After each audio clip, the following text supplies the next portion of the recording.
Welcome to our daily devotional series, the Daily Herald. I pray that these messages will come to you as an encouragement and a reminder to be heralds of the Lord daily. God bless you. The Counterfeit Revival, January 25. This know also that in the last days perilous times shall come. For men shall be lovers of their own selves, covetous, boasters, proud, blasphemers, disobedient to parents, unthankful, unholy, having a form of godliness, but denying the power thereof. From such turn away. 2 Timothy 3:1-5. Before the final visitation of God's judgments upon the earth, there will be among the people of the Lord such a revival of primitive godliness as has not been witnessed since the apostolic times. The Spirit and power of God will be poured out upon His children.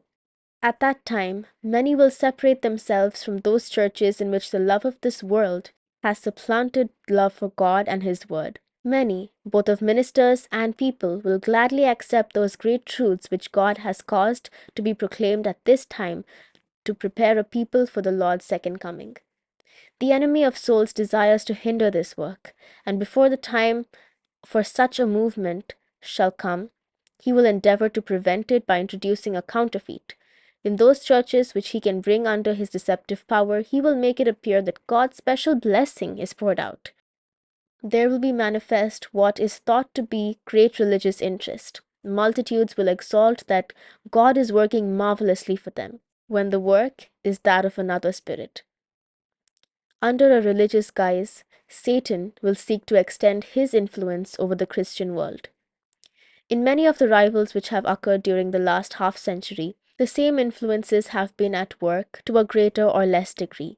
That will be manifest in the more extensive movements of the future. There is an emotional excitement, a mingling of the true with the false, that is well adapted to mislead. Yet none need to be deceived. In the light of God's word, it is not difficult to determine the nature of these movements.